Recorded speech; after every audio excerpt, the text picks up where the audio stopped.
Bismillahirrahmanirrahim. Assalamualaikum warahmatullahi wabarakatuh. Alhamdulillahi rabbil alamin. Hamdan katsiran tayyiban mubarakan fih, mubarakan alaihi kama yuhibbu rabbuna wa yarda. Ya Rabbana lakal hamd kama yanbaghi li jalali wajhikal karim wa 'azimi sultanik. سبحانك لا نحصي ثناء عليك أنت كما أثنيت على نفسك ولك الحمد حتى ترضى ولك الحمد إذا رضيت ولك الحمد بعد الرضا وأشهد أن لا إله إلا الله وحده لا شريك له وأشهد أن محمدا عبده ورسوله اللهم صل على محمد وآل محمد وسلم تسليما كثيرا أما بعد. Para pendengar setia Radio Dakwah Islamiyah dimanapun anda berada, Allah subhanahu wa ta'ala mencintai anda, Allah meridhai anda, dan kasih Allah subhanahu wa ta'ala selalu bersama anda. InsyaAllah pada pagi hari ini kita akan membicarakan tentang pendidikan anak dalam Islam. Dan insyaAllah materi kita pada hari ini adalah tentang Al-Qudwatul Hasanah, yaitu tentang suri tauladan. Kalau waktunya cukup nanti kita tambah dengan materi yang tambahan pula. Anak itu sangat berpengaruh dengan apa yang dilihatnya. Anak itu biasa selalu mencontoh dan meniru terutama kedua orang tuanya. Oleh karena itu Al-Qudwatul Hasanah, yaitu suri tauladan yang baik, mempunyai pengaruh besar dalam jiwa seorang anak. Bahkan agar supaya anak itu taat kepada orang tuanya, maka hendaklah orang tua memberikan contoh-contoh yang baik kepadanya. Semua yang dilihat, yang didengar, yang disaksikan akan berpengaruh dalam jiwa anak itu. Bahkan termasuk agama sekalipun, seorang anak akan terpengaruh oleh agama lingkungannya. Sebagaimana dalam hadis sahih Rasulullah sallallahu alaihi wasallam bersabda, "Kullu mauludin yuladu 'alal fitrah fa'abawahu yuhawwidanihi aw yunassiranihi aw yumajjisanihi." Tiap-tiap anak yang lahir itu dalam keadaan fitrah, dalam keadaan bersih, maka kedua orang tuanya lah yang menjadikannya Yahudi atau Nasrani atau Majusi. Jadi di sini jelas sekali bahwa seorang anak itu menjadi Nasrani karena orang tuanya, menjadi Yahudi karena orang tuanya, menjadi Majusi karena orang tuanya. Karena orang tuanya memberikan contoh ke arah sana, maka dia pun menirunya. Rasulullah sallallahu alaihi wasallam dalam hadis ini menganjurkan kepada para orang tua, kepada para ibu, para bapak agar menjadi suri tauladan yang baik, yaitu agar supaya jujur, agar supaya mereka tidak berbohong ketika bermuamalah dengan anak-anak. Karena nanti anaknya mencontoh, sebagaimana disebutkan di dalam hadis riwayat Imam Ahmad dan yang lainnya melalui jalan sahabat Abu Hurairah radhiyallahu taala anhu, bahwa Rasulullah sallallahu alaihi wasallam bersabda, "Man qala li sabiyyin ta'al hak thumma lam yu'tihi fahiya kidzbah." Barang siapa yang berkata kepada anak kecil, "Kemarilah, ini aku akan memberimu," kemudian ternyata dia tidak memberinya, maka itu adalah termasuk dusta, suatu kebohongan. Subhanallah. Di sini Rasulullah sallallahu alaihi wasallam mengajarkan kepada para orang tua agar jujur kepada anaknya ketika bermuamalah, karena nanti anak mencontoh, anak meniru. Kita sering melakukan seperti itu. "Ke sini, aku akan memberi kamu permen, aku akan memberi kamu coklat." Ternyata tidak diberi apa-apa. Ini adalah bohong. Kita telah mengajarkan kepada anak-anak bohong. Bohong. Yang mana kalau kita sering berbohong, berdusta, akhirnya terekam dalam jiwa anak itu untuk supaya dia juga berbohong, dan akhirnya bohong menjadi sifatnya. Jadi orang tua mempunyai pengaruh yang sangat besar kepada anaknya, dan orang tua hendaknya menjadi suri tauladan yang baik Anak itu kadang kita menyangka dia tidak ngerti apa-apa, padahal anak itu ngerti. Orang tua itu diawasi terus, diperhatikan terus, kemudian ditiru nanti. Ditiru. Kalau orang tuanya jujur, insya Allah anak-anak akan tumbuh menjadi orang yang jujur. Demikian pula sifat-sifat yang lain. Jadi anak kita selalu menyaksikan kita, disaksikan terus kita, diamati terus oleh anak-anak kita. Bahkan anak-anak sekarang itu jangan dikira enggak paham. Kadang kita menyangka, oh enggak ngerti dia enggak ngerti. Padahal dia ngerti. Ternyata kefahaman dia di atas yang kita sangka. Kita kadang menyangka, oh enggak ngerti dia enggak paham, enggak apa-apa. Subhanallah, ternyata di luar dugaan dia mengerti, dia paham. Dan semuanya terekam dalam jiwanya. Kalau yang baik-baik, alhamdulillah akan mengeluarkan yang baik-baik pula. Kalau yang tidak baik, maka akan mengeluarkan yang tidak baik pula. Hal ini pula yang pernah terjadi kepada sahabat Abdullah ibnu Abbas radhiyallahu taala anhuma, sebagaimana dalam riwayat Bukhari rahimahullahu taala. Ketika itu sahabat Abdullah bin Abbas menginap di rumah Rasulullah sallallahu alaihi wasallam dengan istri Rasulullah Maimunah. Maimunah ini adalah khalah, yaitu bibi daripada sahabat Abdullah ibnu Abbas. Rasulullah menginap, sahabat ibnu Abbas menginap di sana pada suatu malam. Subhanallah, pada malam itu Rasulullah sallallahu alaihi wasallam bangun.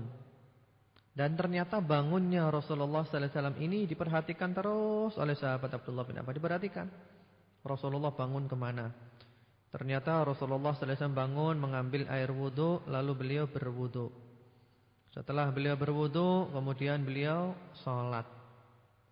Dan subhanallah, langsung tanpa banyak bicara, sahabat Abdullah bin Abbas ini bangun juga, ambil air wudu. Sebagaimana wudu yang telah dicontohnya dari Rasulullah sallallahu alaihi wasallam. Kemudian dia sholat di samping Rasulullah sallallahu alaihi wasallam. Subhanallah. Waktu itu sahabat Ibnu Abbas masih kecil, masih anak-anak. Jadi dia mencontoh sifat wudu Rasulullah sallallahu alaihi wasallam.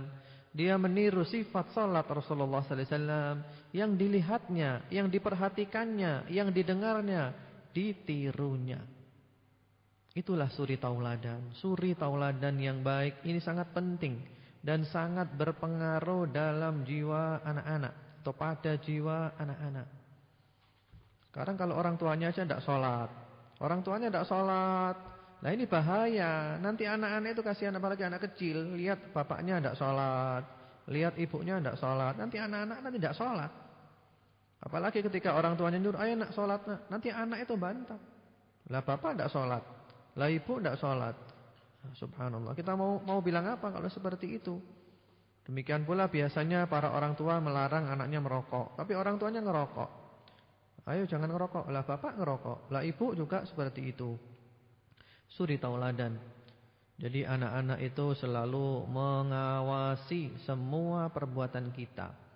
Sampai ada kisah yang menarik diriwayatkan oleh Abu Dawud radhiyallahu taala anhu melalui jalan Abdullah bin Abi Bakrah.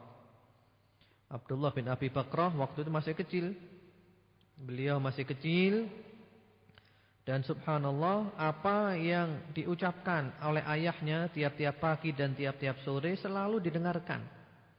Tiap-tiap pagi dan sore ayahnya selalu membaca doa zikir pagi, zikir sore.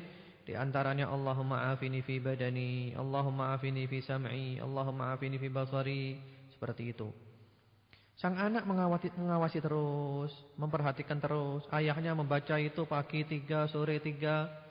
Sampai nanti akhirnya anaknya bertanya, ya abati, asma'uka taqulu kulla ghada, Allahumma afini fi badani, Allahumma afini fi sam'i, Allahumma afini fi basari.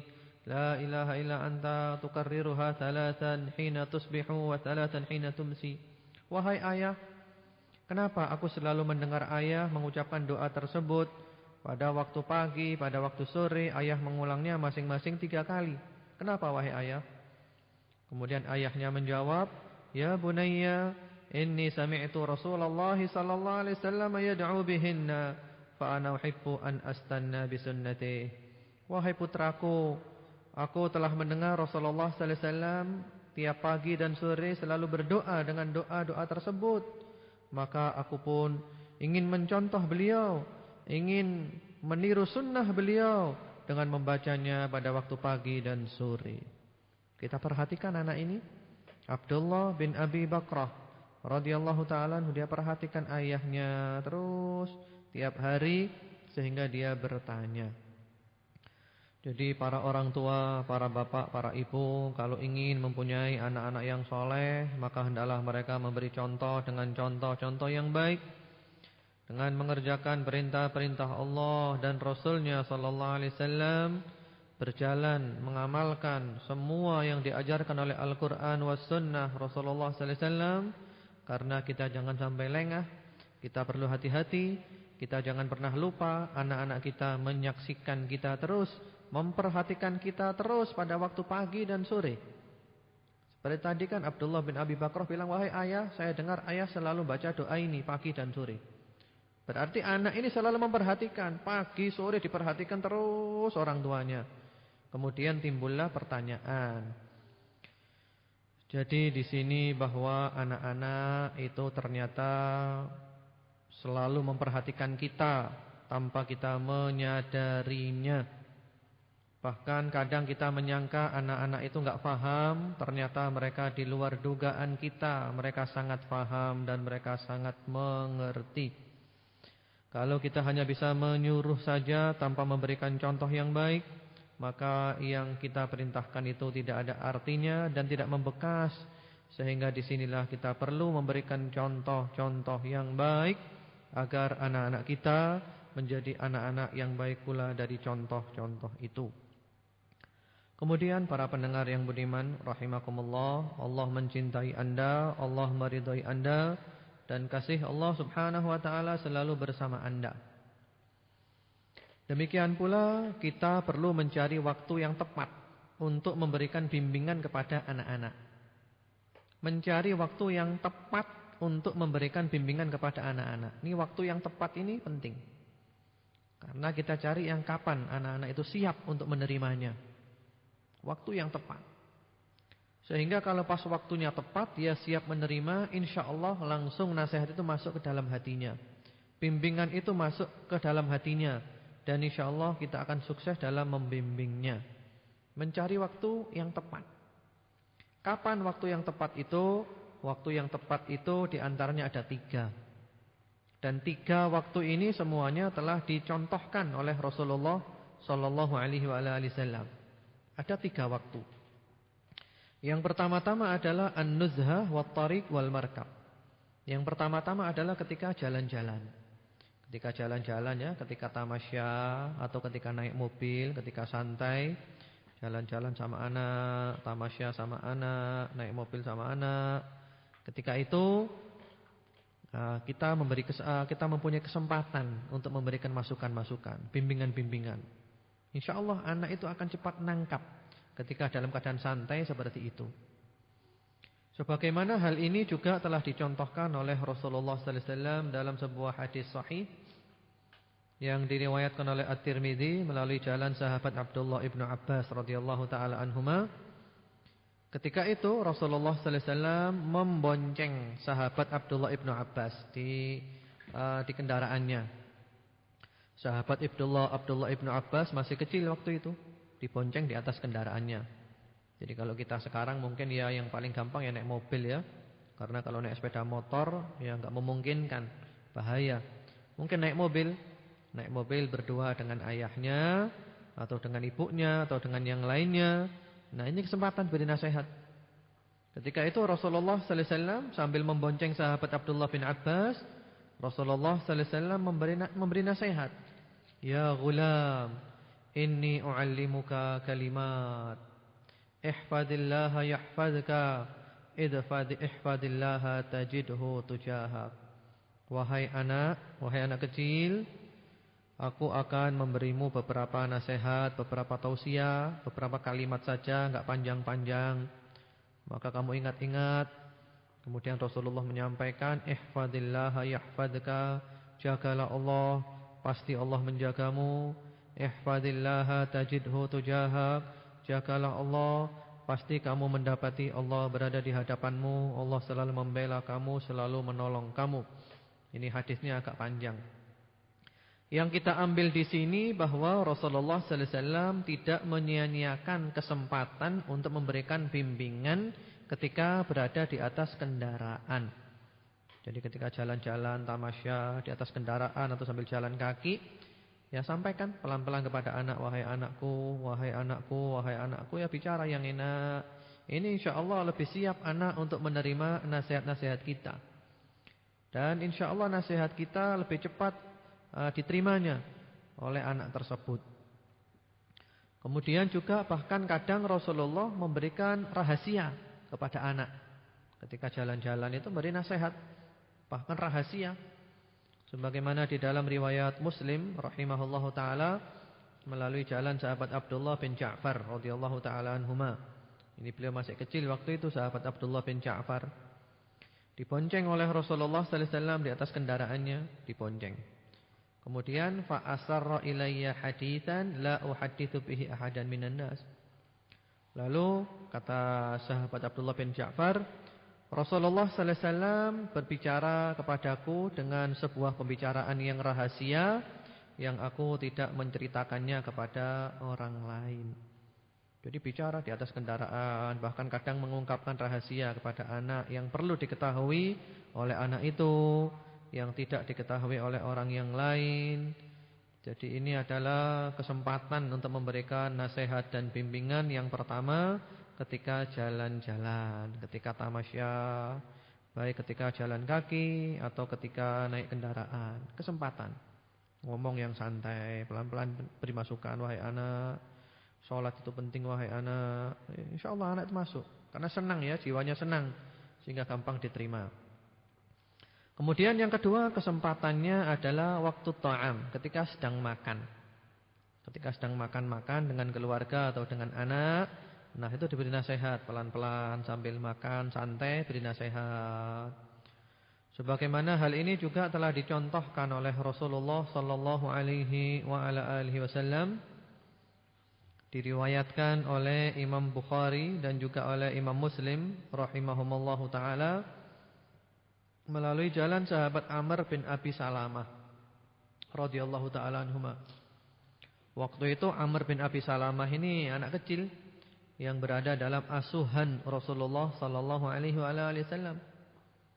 Ketika makan bareng bersama-sama Rasulullah sallallahu alaihi wasallam, ternyata Umar bin Abi Salamah ini tangannya kemana-mana, ngambil makanan sebelah sana, ngambil makanan sebelah sana, seperti itu. Lalu oleh Rasulullah sallallahu alaihi wasallam diberikan bimbingan ketika sedang makan. Rasulullah sallallahu alaihi wasallam mengatakan, "Ya ghulam samillah wa qul bi yaminik wa qul mimma yali." Wahai anak, hendaklah kamu kalau mau makan baca bismillah.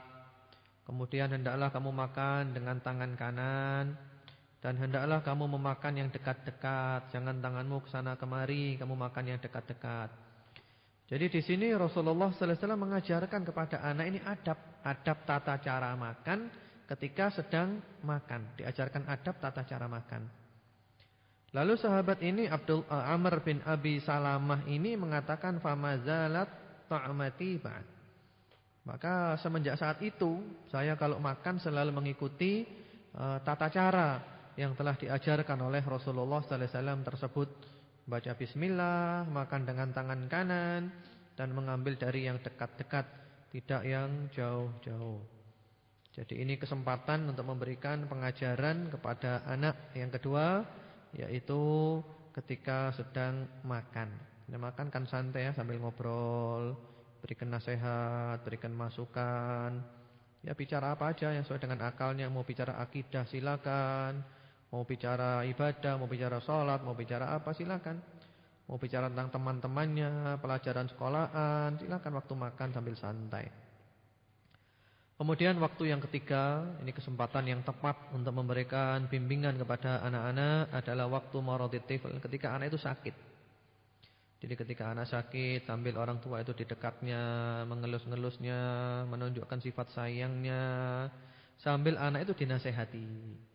Karena biasanya penyakit itu, orang yang sakit itu hati-hati yang keras, hati yang kasar, hati yang sombong. itu menjadi lembut semuanya.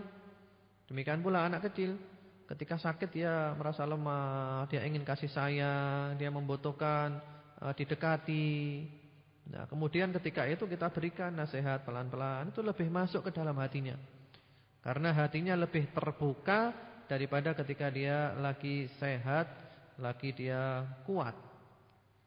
Dan ini juga telah dicontohkan oleh Rasulullah Muhammad sallallahu alaihi wa ala alihi wasallam, sebagaimana dalam riwayat Imam Bukhari rahimahullahu taala melalui jalan sahabat Anas bin Malik radhiyallahu taala anhu, kana ghulamun yahudiyyun yakhdumun nabiyya sallallahu alaihi wasallam famarida fa'atahu an-nabiy sallallahu alaihi wa alihi wasallam ya'uduhu faqa'ada 'inda ra'sih. Jadi diriwayatkan oleh Imam Bukhari melalui jalan sahabat Anas bin Malik radhiyallahu taala anhu, ketika itu ada seorang anak Yahudi, anak kecil agak Yahudi. Dia pembantu Rasulullah sallallahu alaihi wasallam. Jadi anak kecil Yahudi, dia pembantu Rasulullah sallallahu alaihi wasallam. Suatu ketika anak ini sakit. Subhanallah, ketika anak ini sakit, Rasulullah sallallahu alaihi wasallam menjenguknya. Lalu Rasulullah duduk di samping kepala anak ini. Kemudian Rasulullah mengatakan, "Aslim, wahai anak, masuklah kamu ke dalam Islam. Masuklah kamu ke dalam Islam." Ini disampaikan oleh Rasulullah ketika masa sakit. Kemarin-kemarinnya Rasulullah, sepertinya kalau kita lihat dohirnya, Rasulullah belum menyampaikan. Jadi sampai ketika anak ini sakit, mungkin hatinya lebih lembut, lebih gampang nerima, disampaikan, "Masuklah kamu ke dalam Islam, wahai anak." Lalu sang anak ini menoleh ke ayahnya. Seakan-akan dia tanya kepada anak ayahnya, "Wahai ayah, boleh enggak saya masuk Islam?" Ya, karena ayahnya juga Yahudi. Kemudian ternyata ayahnya membolehkan. Ayahnya mengatakan, "Ati' Abul Qasim." Ya, taatilah Abul Qasim, Rasulullah sallallahu alaihi wasallam. Taatilah Rasulullah.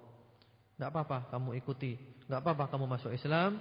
Dan akhirnya anak ini pun ketika sakit itu masuk Islam, mengucapkan 2 kalimat syahadat, asyhadu an la ilaha illallah wa asyhadu anna Muhammadar Rasulullah. Kemudian alhamdulillah, setelah mengucapkan syahadat itu Rasulullah senang sekali. Rasulullah keluar dari anak itu sambil Rasulullah mengatakan, "Alhamdulillahilladzi anqadahu minan nar." Alhamdulillah, segala puji bagi Allah yang telah menyelamatkannya dari api neraka. Jadi ini membantu Rasulullah sudah sekian lama. Rasulullah belum menyampaikan kepadanya tentang Islam, baru ketika anak ini sakit. Nah, ini kesempatan. Oleh Rasulullah didatangi, ya, duduk di samping kepalanya, sampai Rasulullah mengatakan, "Masuklah kamu ke dalam Islam." Kemudian akhirnya anak itu pun dengan seizin ayahnya dibolehkan masuk Islam. Rasulullah senang sekali karena telah berhasil menyelamatkan sang anak tersebut dari api neraka. Jadi ini adalah 3 keadaan yang seorang anak itu insyaallah siap menerima bimbingan-bimbingan. 3 waktu yang tepat untuk memberikan tausiah atau jihad, bimbingan kepada anak-anak. Yang pertama ketika sedang bertamasya, baik jalan kaki atau ketika naik kendaraan. Yang kedua ketika sedang makan. Yang ketiga ketika sedang sakit anak itu. Inilah cara-cara yang terbaik untuk mendidik anak. Mudah-mudahan anak-anak kita dijadikan oleh Allah Subhanahu wa taala sebagai anak-anak yang soleh. Dan pendidikan anak dalam Islam ini merupakan upaya kita agar kelak anak-anak kita menjadi anak-anak yang baik. Dan kita nanti di hadapan Allah kita punya alasan bahwa kita telah berusaha semaksimal mungkin. Inilah mungkin materi pada hari ini. InsyaAllah di lain waktu kita sambung dengan materi yang lainnya. Baik mitra pendengar setia Radio Dakwah Islamiyah dimanapun Anda berada, baru saja Al-Ustaz Abdullah Al-Hadrami menyampaikan materi yang di kesempatan pada pagi hari ini ya. Dan kami masih mengundang Anda untuk bertanya tentunya di SMS Center di 085243244888. Sekali lagi di 085233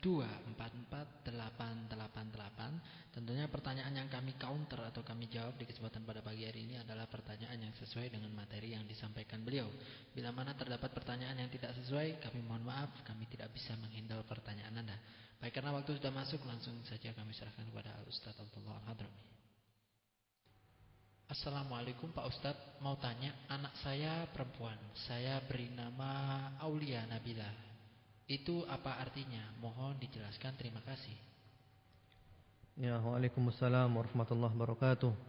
Jadi punya anak perempuan diberi nama Aulia Nabila. Apa artinya? Aulia itu, ya kita perlu lihat dulu ya bahasa Arabnya seperti apa. Kalau aulia itu jamak dari wali, artinya wali-wali Allah. Aulia ya, aulia itu adalah wali-wali Allah, kekasih-kekasih Allah Subhanahu wa taala.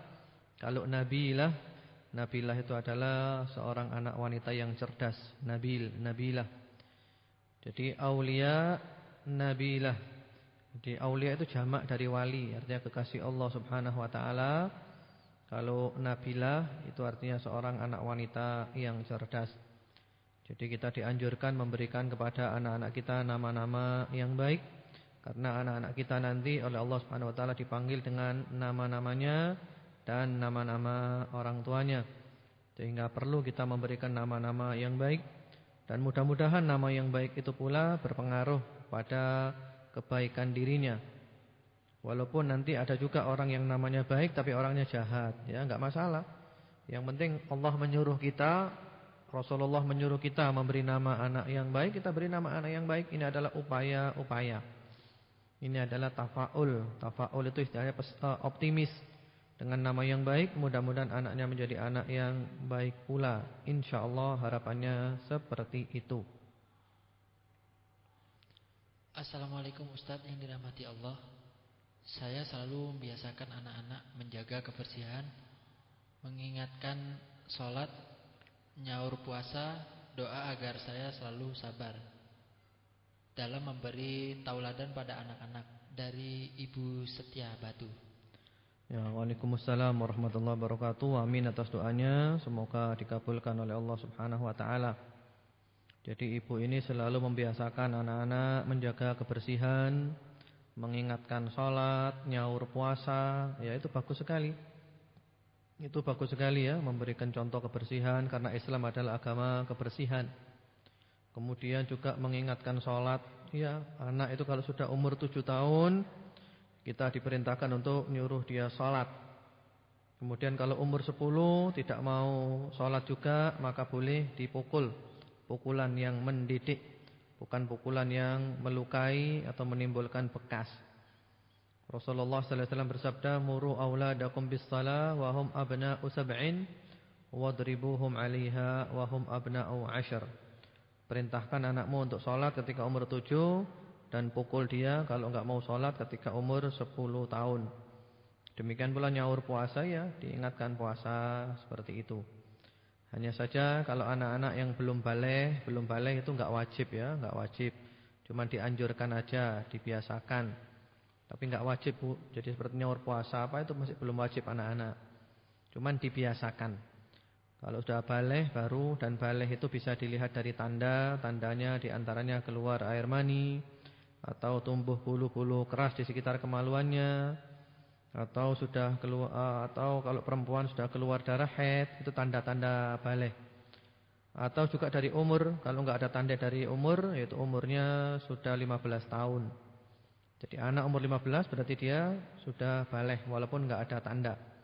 Tapi kalau ada tanda sudah balik walaupun umurnya masih belum 15 tahun. Kemudian doanya apa agar saya selalu sabar dalam memberi tauladan pada anak-anak? Ya, doanya bisa berdoa, Rabbi Allahumma ij'alni sabura, Allahumma ij'alni sabura. Ya Allah, jadikanlah hamba sabar, ya Allah, jadikanlah hamba penyabar, seperti itu. Atau ya minta-minta sabarlah, boleh juga dengan bahasa ibu, ya Allah, jadikanlah hamba sabar ketika hamba mendidik anak-anak hamba, ketika memberi tauladan kepada anak-anak hamba. Atau juga doa dari Quran ada Rabbana afrigh alaina sabran wa tawaffana muslimin. Rabbana afrigh alaina sabran wa tawaffana muslimin, seperti itu. Jadi insyaallah mudah-mudahan oleh Allah diberikan kebaikan-kebaikan kepada ibu dan anak-anaknya kelak menjadi anak-anak yang salihin dan salihat. Allahumma amin. Assalamualaikum. Ustadz, bila masa kecil seorang ibu nakal dan sudah punya anak, bertobat dan berkelakuan baik, apakah anak akan meniru kelakuan ibu atau tetap nakal seperti masa kecil ibunya? Terima kasih. Ya, waalaikumsalam warahmatullahi wabarakatuh. Jadi masa kecil nakal ya, seorang ibu atau yang lainnya wajar ya. Anak kecil nakal itu wajar. Kita semua para bapak, para ibu dulu juga ketika masih kecil itu nakal. Wajar anak kecil nakal. Yang penting pokoknya tidak membahayakan dirinya dan tidak membahayakan teman-temannya. Seperti itu. Adapun kalau yang dimaksud nakal di sini mungkin dia itu dulunya mantan orang yang nakal, kemudian sekarang sudah taubat. Ya, kalau sudah taubat itu sudah beres. Kalau sudah taubat sudah beres, karena orang taubat itu sama dengan baju yang warna putih. Ketika terkena kotoran lalu dicuci menjadi putih kembali. Jadi orang yang sudah taubat dari dosa sepertinya orang enggak punya dosa. Seperti bayi baru dilahirkan oleh ibunya kembali. Kemudian jadi kalau sudah taubat alhamdulillah, mudah-mudahan anak ibu tidak menjadi anak yang nakal, yang penting tetap sabar dalam mendidiknya sesuai dengan pendidikan yang telah diajarkan oleh Rasulullah sallallahu alaihi wasallam.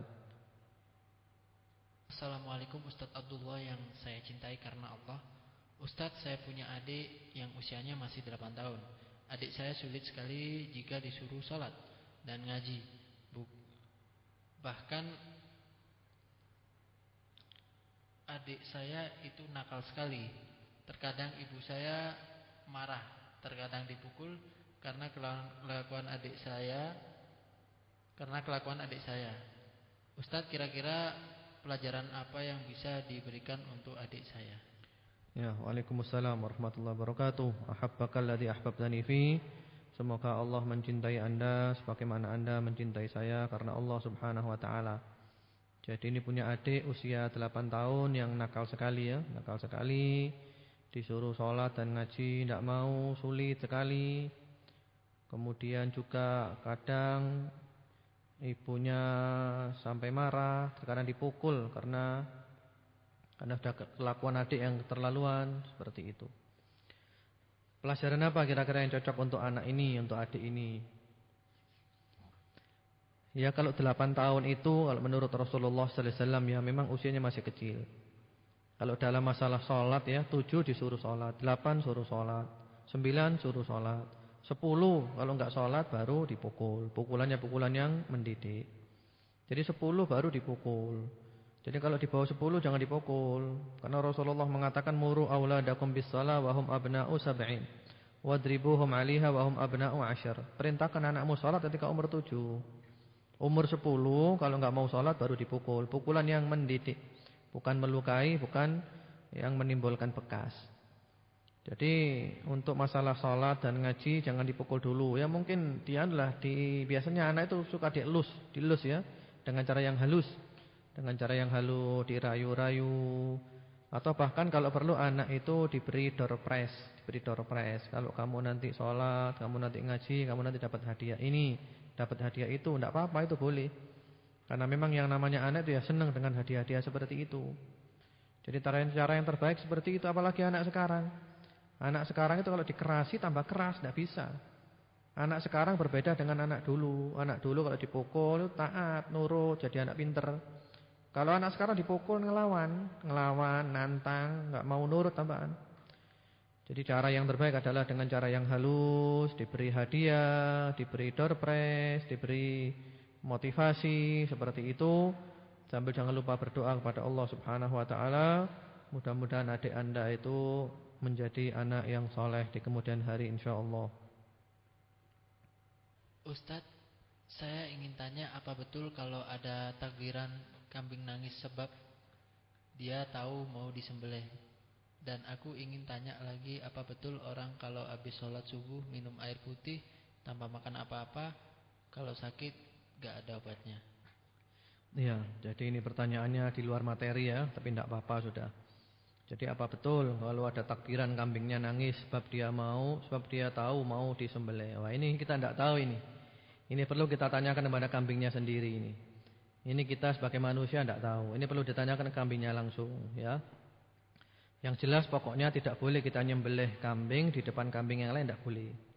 Jadi kita tidak boleh nyembelih kambing di depan kambing yang lain, tidak boleh. Karena kambing itu paham nanti lihat pisau, lihat darah. Nah, itu nanti dia bisa stres nanti. Itu dilarang oleh Rasulullah sallallahu alaihi wasallam. Jadi jangan boleh dia lihat temannya yang disembelih. Seperti itu. Adapun mengenai takbiran dia nangis yang lainnya wallahu a'lam. Itu tidak ada keterangannya. Kemudian ini pertanyaan sering diajukan ya. Apa betul kalau habis sholat subuh minum air putih tanpa makan apa-apa, kalau sakit nggak ada obatnya? Nah, itu tidak ada. Itu tidak ada. Jadi habis subuh mau minum air putih silakan, mau makan kurma silakan, mau minum madu silakan. Tidak ada keterangan seperti itu. Kalau bangun subuh minum air putih nanti kalau sakit nggak ada obatnya, tidak ada ya seperti itu, tidak ada. Pak Ustadz, saya punya anak usia 11 tahun tapi jiwanya kayak anak TK. Gimana caranya mendidik cepat dewasa? Terima kasih penjelasannya. Pengirim Pak Nardi, Malang. Ya, jadi ini punya anak usia 11 tahun tapi jiwanya kayak anak TK. Gimana caranya mendidik cepat dewasa? Dari Pak Nardi di Malang. Wah, untuk yang seperti ini Pak. Jadi untuk anak-anak yang seperti ini sebaiknya Bapak konsultasi dengan biasanya ya ada sekolah luar biasa biasanya ya. Dan enggak usah malu, enggak apa-apa ditanyakan ke sana. Tentu sekolah dipilih yang kualitas yang bagus, yang perhatian kepada anak-anak, itu tidak apa-apa. Tanyakan ke sana, insyaallah nanti mereka bisa memberikan solusi kepada Bapak. Bagaimana cara mendidik anak yang terbaik ketika anak itu ada kelainan jiwa seperti ini. Jadi enggak usah malu. Karena juga banyak orang-orang yang seperti itu, banyak sekali. Ada orang yang punya anak autis, anaknya itu autis ya. Seperti itu. Jadi enggak usah malu yang seperti itu. Apa arti nama anak saya? Muhammad Naufal Azam dan Sabitah Jamilah. Ya. Jadi nama itu sebaiknya nama satu saja, jangan nama banyak-banyak. Seperti Muhammad Naufal Azam, itu sebenarnya nama 3 orang itu. Kemudian Sabitah Jamilah, itu namanya 2 orang. Jadi nama itu satu saja, Muhammad Naufal Azam. Ya diambil Azam saja, Naufal saja, Muhammad saja. Kemudian Sabitah Jamilah, salah satunya Sabitah saja, Jamilah saja. Jadi nama-nama yang Islam itu satu, enggak banyak-banyak seperti itu. Ya kalau Muhammad jelas artinya terpuji ya, Muhammad jelas terpuji artinya terpuji. Kemudian kalau Naufal itu nanti perlu dilihat lagi maknanya sebenarnya apa. Kalau Azam itu artinya yang punya tekad. Anak yang punya tekad yang kuat, tekad yang bulat, Azam. Kemudian kalau Sabitah itu yang sabit. Jadi yang tegar, yang tegak, yang kokoh, sabit. Asluha sabitun wa far'uha fis sama. Jadi tegar, kokoh. Kemudian kalau Jamilah itu adalah yang cantik, Jamilah cantik. Jadi itu nama-nama yang bagus. Kemudian juga nama-nama yang lebih baik lagi adalah nama-nama para nabi, nama-nama orang soleh, nama-nama para sahabat Rasulullah sallallahu alaihi wasallam dan yang lainnya. Ya. Baik mitra pendengar setia, kami masih mengundang Anda untuk ber-SMS di kesempatan pada kajian pada pagi hari ini. Dan sembari menunggu mungkin Ustaz akan menambahkan sedikit materi di kesempatan pada pagi hari ini, sehingga mungkin bisa menambah manfaat tentunya. Baik, SMS yang baru saja masuk. Assalamualaikum, apakah haram kita makan kue acara Natal dan silaturahmi ke rumahnya karena orang tua adik beragama Kristen? Wassalamualaikum. Ya, waalaikumsalam warahmatullahi wabarakatuh. Jadi kalau memang kue itu adalah kue Natal ya, kuenya kue Natal itu haram dimakan. Kenapa kok haram? Karena kue itu adalah kue untuk acara-acara yang mengandung unsur syirik. Mengandung unsur syirik, acara-acara non-muslim. Demikian pula silaturahmi ke rumahnya orang Nasrani, karena dia adalah orang tua adik kita, ya, tetap tidak boleh. Jadi urusan duniawi tetap baik, wa sahibhuma fid dunya ma'rufa. Nah, kalau urusan agama, maka kita dilarang untuk toleransi dalam agama, tidak ada. Lakum dinukum waliyadin, bagimu adalah agamamu dan bagiku adalah agamaku, karena mereka adalah al-kafirun. Qul ya ayyuhal kafirun. Jadi Anda dengan mereka hubungan dalam masalah duniawi tetap baik, tapi kalau sudah masalah agama tidak boleh ikut campur, termasuk mengucapkan selamat hari Natal dan semisalnya, itu semua adalah dilarang. Jadi masalah akidah ini kita harus tegas, tidak neko-neko, hitam di atas putih. Kemudian para pendengar yang budiman dimanapun Anda berada, semoga Allah subhanahu wa ta'ala selalu bersama Anda dengan kebaikan-kebaikannya, agar supaya kita bisa mendidik anak dengan baik dan supaya anak kita itu nanti menjadi anak-anak yang berbakti. Maka perlu adil di antara anak-anak. Adil di antara anak-anak, terutama juga anak-anak kecil.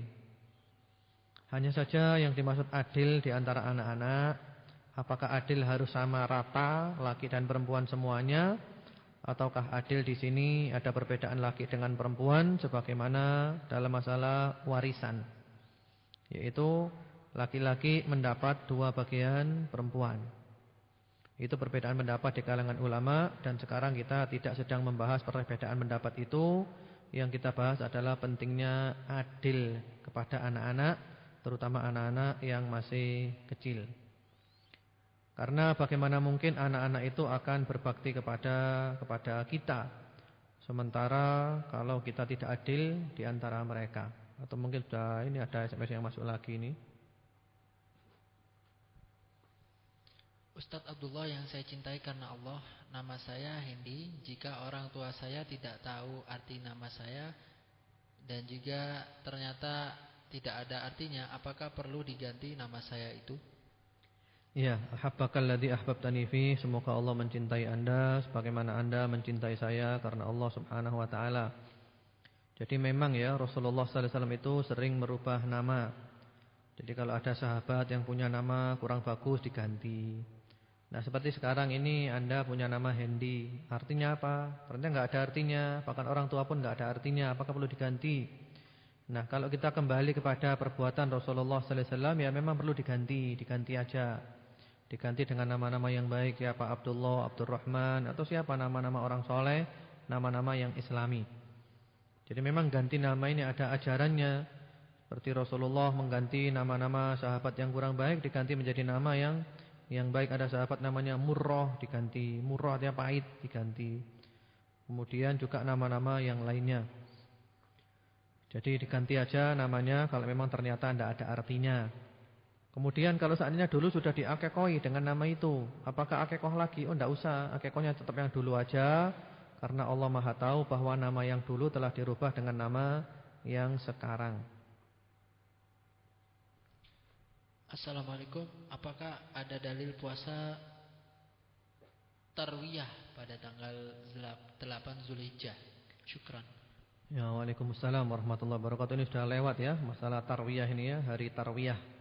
Jadi hari tarwiyah tanggal 8 Zulhijjah itu dinamakan tarwiyah karena zaman dulu mereka itu memindahkan air untuk dibawa ke Mina dan juga dibawa ke Arafah. Dibawa ke Mina dan dibawa ke Arafah karena tanggal 9 mereka akan wukuf di Arafah, dan tanggal malam 11, malam 12, malam 13 mereka berada di Mina. Sehingga dinamakan tarwiyah. Jadi memberikan air seperti itu. Adapun kalau puasa tanggal 8 itu hadisnya tidak ada. Yang ada tanggal 9 puasa Arafah. Tapi kita juga dianjurkan memperbanyak puasa pada 9 hari pertama. Yang sempurna adalah puasa 9 hari. Atau puasa berapa saja boleh, minimal 1 hari, yaitu ketika hari Arafah. Assalamualaikum Ustadz, maaf keluar materi. Ustadz, sebenarnya ada tidak sholat qobliyal maghrib? Karena teman saya bilang tidak ada riwayatnya. Ya, Waalaikumsalam warahmatullahi wabarakatuh. Salat qobliyah maghrib itu ada. Salat qobliyah maghrib ada, bahkan hadisnya jelas. Shallu qoblal maghrib, shallu qoblal maghrib, shallu qoblal maghrib liman sya'. Salatlah kamu sebelum maghrib, salatlah kamu sebelum maghrib, salatlah kamu sebelum maghrib bagi yang mau. Jadi ada ya. Tapi itu sunnah ghairu muakkadah. Jadi sunnah yang tidak sangat ditekankan, kadang dikerjakan, kadang tidak. Jadi salat qobliyah maghrib itu ada. Bahkan antara adzan dan iqamat selalu ada salat. Ma bainal adzan wal iqamah as-shalah. Antara adzan dan qomat ada salatnya. Cuman ada yang sangat ditekankan, ada yang tidak. Kalau sebelum maghrib ini kadang dikerjakan, kadang tidak.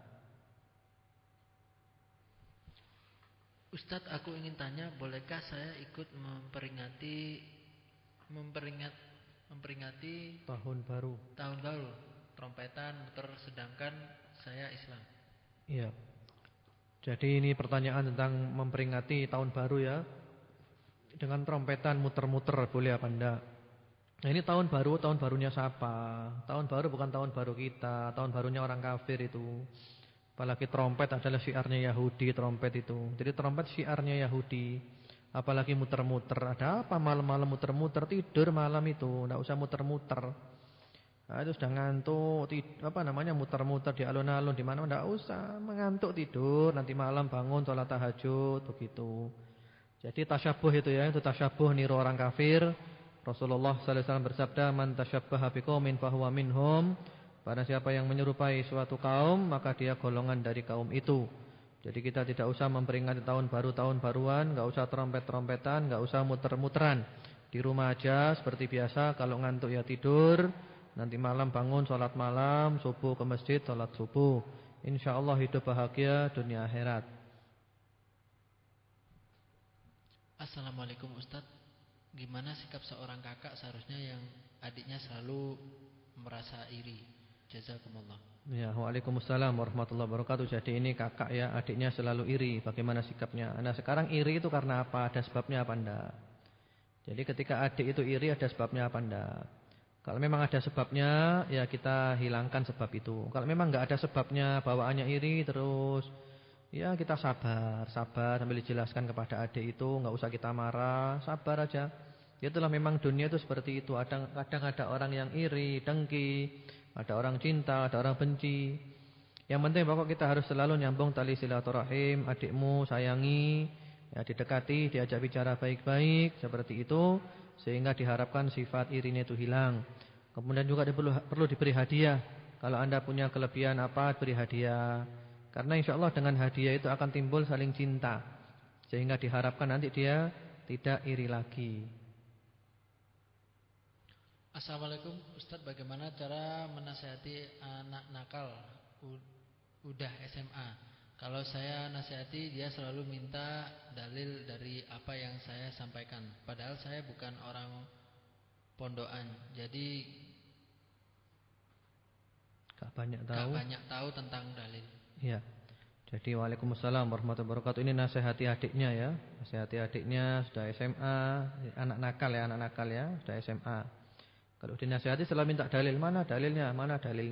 Ya. Sebenarnya masalah itu ada beberapa macam. Ada masalah yang tanpa dalil pun orang paham. Kebaikan itu tanpa dalil pun insya Allah orang paham. Hati nurani sudah tahu ini adalah baik, ini adalah buruk. Akhlak yang jelek itu adalah jelek tanpa dalil pun semua orang tahu itu adalah jelek. Akhlak yang baik semua orang tahu itu adalah akhlak yang baik, tanpa dalil pun itu adalah akhlak yang baik. Kecuali kalau Anda mengatakan kepada dia tentang hukum, kamu harus gini, kamu harus gitu, hukum ya. Kemudian dia minta dalil, mana dalilnya? Nah, itu tidak masalah, carikan dalil. Kalau tidak paham tanyakan ustaz atau siapa, masalah ini dalilnya apa, nanti diberitahu. Kalau memang masalahnya sudah masuk kepada masalah-masalah hukum seperti itu. Tapi kalau bukan masalah-masalah hukum, ya masalah kebaikan, jangan berlaku kasar kepada orang tuamu.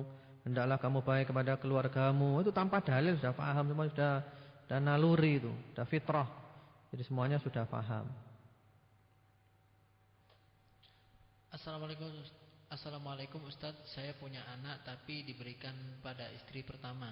sama suami saya, katanya sebagai ganti anak yang meninggal. Bagaimana caranya saya ikhlas, Ustadz? Dan apakah suami berdosa karena merampas hak saya? Ya, waalaikumsalam warahmatullahi wabarakatuh. Jadi ini punya anak, ternyata anaknya diberikan pada istri yang pertama. Jadi berarti suaminya punya istri dua ya. Yang pertama tidak punya anak mungkin ya, kemudian yang kedua punya anak, anak yang dari istri kedua diberikan kepada istri pertama. Kemudian sama suami katanya ini sebagai ganti anaknya yang meninggal. Bagaimana cara ikhlas, Ustadz? Dan apakah suami berdosa karena merampas hak saya? Loh, ini suaminya itu merampas atau sudah bicarakan baik-baik? Kalau memang dia merampas ya tidak boleh, tidak dibenarkan dalam agama. Kecuali kalau sudah bicara baik-baik dengan Anda dan Anda ikhlas supaya anak ini diasuh oleh istri yang pertama, itu tidak masalah. Tapi kalau Anda tidak ikhlas ya tidak boleh. Itu adalah anak Anda. Yang punya hak untuk mengasuh anak itu adalah ibu. Karena ibu itu lebih dekat dengan anak-anaknya daripada bapaknya. Kecuali kalau ibunya enggak benar, maka bapaknya minta anaknya, tidak masalah. Itu kalau ibunya enggak benar. Kalau ibunya benar, lurus, ya biar diasuh anak ibunya. Karena ibu lebih dekat dengan anaknya. Jadi untuk masalah ibu ini lebih baik dibicarakan aja lagi, bacakan lagi. Assalamualaikum warahmatullahi wabarakatuh. Semoga Allah selalu memberkati dan mencintai Ustadz. Ana mau tanya apa artinya dari nama Muhammad Alwi. Syukran jazakumullah khairan. Ya, waalaikumsalam warahmatullahi wabarakatuh. Amin. Atas doanya semoga dikabulkan oleh Allah Subhanahu wa taala. Jadi Muhammad Alwi artinya apa? Muhammad itu terpuji ya, kalau Alwi itu tinggi. Jadi Alwi, Ali itu tinggi. Jadi yang terpuji lagi yang tinggi, itu nama yang bagus sekali itu.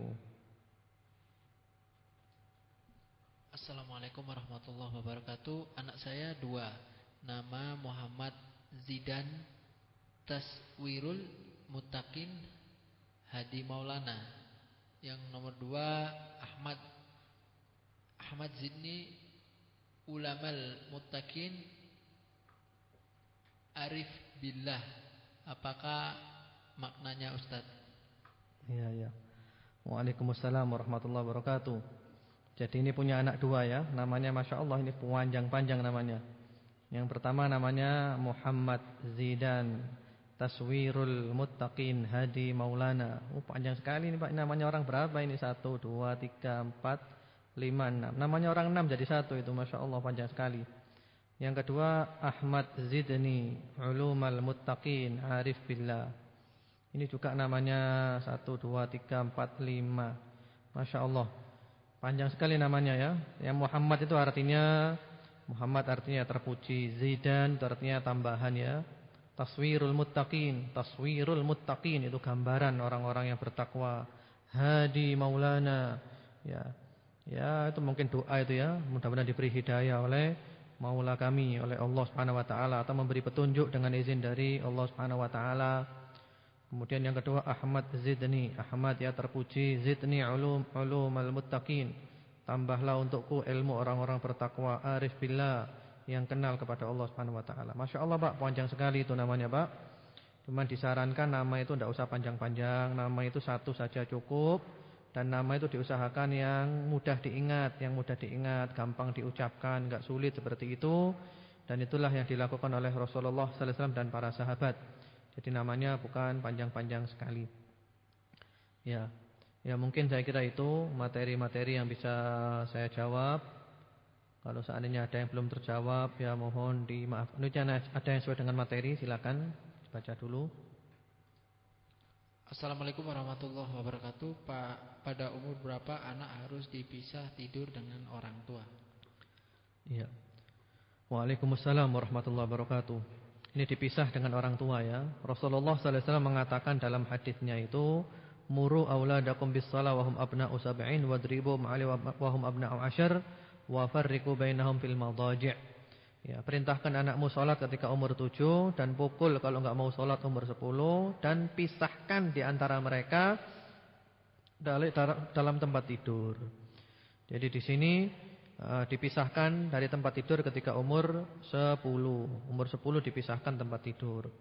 Adapun kalau dengan orang tua bagaimana? Kalau misalnya sejenis tidak masalah ya, laki-laki atau perempuan dengan perempuan. Kalau memang ada perlu tidak apa-apa, dengan catatan ranjangnya besar. Jadi ranjangnya besar cukup tidak masalah. Tapi kalau ibu dan bapak tidur bersama-sama, maka anak kalau sudah umur 10 jangan. Anak sudah umur 10 biar dipisahkan ranjangnya. Jadi umur 10 ya, dipisahkan tempat tidurnya itu ketika umur 10 tahun. 10 tahun. Assalamualaikum warahmatullahi wabarakatuh. Ustadz, saya punya ortu tapi cerai sejak kecil dan saya dibesarkan nenek dari papa saya, tapi tidak dibiayai sepeser pun dari lahir sampai kerja. Apa saya wajib berbakti? Terima kasih, wassalam. Ya, waalaikumsalam warahmatullahi wabarakatuh. Jadi ini orang tuanya cerai ya, ketika anaknya masih kecil, kemudian dibesarkan oleh neneknya dari pihak bapak. Dan orang tua tidak pernah membiayai sepeser pun mulai lahir sampai kerja sekarang. Apa wajib berbakti? Maka jawabannya wajib berbakti. Karena bagaimanapun juga dia adalah bapak Anda dan dia adalah ibu Anda, wajib berbakti. Seandainya mereka tidak baik, maka yang tidak baik adalah mereka, yang dosa adalah mereka. Dan Anda jangan niru-niru untuk tidak berbuat baik. Jadi mereka yang salah, mereka yang dolim, Anda jangan niru salah seperti mereka, Anda jangan niru dolim seperti mereka. Anda sabar, Anda tetap berbakti, tetap taat kepada orang tua selama tidak disuruh maksiat, selama mampu, dan selama tidak bermadharat. Sebentar, ini masuk banyak SMS yang masuk ini, kita pilih yang sesuai dengan materi. Silakan. Assalamualaikum, kami 3 bersaudara. Anak kedua sangat susah diberi nasihat. Dia tidak rajin beribadah seperti saya. Dan adik saya yang paling kecil, setiap malam semua orang di rumah sholat tahajud, tapi dia susah banget dibangunin ayah. Ayah sudah berusaha memberi perhatian lebih akhir-akhir ini. Sering diajak pergi jalan, tapi semakin diperhatikan dia semakin bandel. Ke sekolah disuruh bawa alat sholat, enggak mau. Tapi waktu pulang selalu bilang sudah sholat. Sholat di sekolah. Fauzia di Kelayatan. Ya, waalaikumsalam warahmatullahi wabarakatuh. Jadi 3 bersaudara ya. Jadi anak yang kedua ini sangat susah diberi nasihat. Diajak sholat tak mau, tidak seperti kakak-kakaknya, atau tidak seperti adik yang paling kecil. Terus bagaimana ini solusinya ini? Ya solusinya ya sabar ya. Sabar, memang mendidik itu harus sabar. Sabar, yang penting adalah kita sudah berusaha maksimal. Kita berusaha maksimal, kita memberikan yang kita miliki, kita menempuh berbagai macam cara, sudah semuanya kita tempuh, sudah selesai. Di hadapan Allah kita sudah menyampaikan. Jadi hidayah taufik yang bisa merubah itu Allah. Kita hanya bisa memberikan hidayatul irsyad wal bayan wad dalalah, petunjuk, keterangan, penjelasan. Nanti yang merubah itu Allah. Jadi yang penting Anda sudah berusaha maksimal, keluarga sudah berusaha maksimal, orang tua sudah berusaha maksimal, ya sudah selesai. Di hadapan Allah Subhanahu wa taala Anda termasuk orang yang sudah berusaha. Contoh yang paling gampang adalah Nabi Nuh alaihi salam. Nabi Nuh itu anaknya kafir. Apakah Nabi Nuh salah? Sama sekali tidak.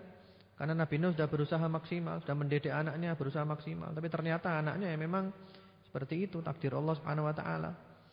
Jadi begitu. Jadi saya kira mungkin itu dulu aja cukup. Bagi yang sudah kirim SMS belum terjawab, mohon maaf. Karena SMS yang masuk sekarang ini banyak sekali, tapi banyak yang juga di luar materi. Mohon maaf. InsyaAllah kita sambung pada waktu berikutnya. Dan mungkin besok kita libur 1 ya, karena besok Idul Adha. Kita besok nyembelih di sini. Hari ini Idul Adha sebenarnya, tapi besok kita nyembelihnya. Jadi kita besok pengajian keluarga Sakinah libur dulu 1. Dan hari Jumat malam seperti biasa kita lanjutkan, yaitu fikih, doa dan zikir. Marilah kita tutup dengan berdoa kepada Allah Subhanahu wa taala. Mudah-mudahan Allah Subhanahu wa taala mendengarkan doa-doa kita. Bismillahirrahmanirrahim. Alhamdulillahirabbil alamin. Allahumma shalli ala Muhammad wa ala ali Muhammad wa sallim tasliman katsira. Allahumma taqabbal minna salihal a'mal. Ya Allah, puja dan puji kami panjatkan hanya kepadamu. Curahkan salawat dan salammu kepada Nabi Muhammad dan keluarganya. Ya Allah, kabulkanlah semua amal soleh kami, ya Allah. Allahumma ihfad auladana min kulli su'in wa baliyah. Allahumma ihfadhum wa la tadurrahum. Allahumma shfihim wa afihim. Allahumma arzuqhum as-sihha wal afiyah was-thabat wal istiqamah warzuqhum husnal khatimah. Ya Allah, jagalah anak-anak kami, ya Allah. Peliharalah anak-anak kami, ya Allah. Jagalah mereka dari semua keburukan, semua bahaya dan semua bala dan bencana. Ya Allah, berikanlah kepada anak-anak kami, ya Allah, sehat walafiat, selamat, sejahtera, istiqamah. Jadikanlah mereka semuanya husnul khatimah. Allahumma hdi auladana ila siratikal mustaqim. Allahumma ij'alhum muti'ina lak wa li rasulik, waj'alhum barrina lil walidain wasilina lil arham. Ya Allah, berilah hidayah anak-anak kami, ya Allah, ke jalan yang lurus. Jadikanlah anak-anak kami semuanya, ya Allah, selalu taat kepadamu, taat kepada Rasulmu Muhammad sallallahu alaihi wasallam. Dan jadikanlah mereka berbakti kepada kedua orang tua mereka, dan mereka menyambung tali silaturahim. Allahumma shfi auladana, Allahumma afi auladana, Allahumma shfi auladana, Allahumma afi auladana, Allahumma shfi auladana, Allahumma afi auladana. Ya Allah, berilah kesehatan dan kesejahteraan, keselamatan untuk anak-anak kami. Berikanlah kesehatan, keselamatan, kesejahteraan untuk anak-anak kami, ya Allah. Berilah kesehatan, kesejahteraan, keselamatan untuk anak-anak kami, ya Allah. Tidak ada yang memberikan kepada kami, kepada anak-anak kami kecuali Engkau, ya Allah. Allahumma ya Allah, nastaudiuhum Allah alladzi la tadhi'u wadai'uh, wallahu khairun hafidhahum rahimin. Ya Allah, kami titipkan anak-anak kami kepadamu, ya Allah. Titipan-titipan kepadamu, ya Allah, tidak akan kau sia-siakan. Ya Allah, Engkau adalah sebaik-baik penjaga, ya Allah. Dan Engkau adalah yang maha penyayang di antara para penyayang. Jagalah anak kami, ya Allah. Allahumma inna nas'aluka husnal khatimah wa na'udzubika min su'il khatimah. Kami mohon kepadamu, ya Allah, husnul khatimah, akhir umur yang baik.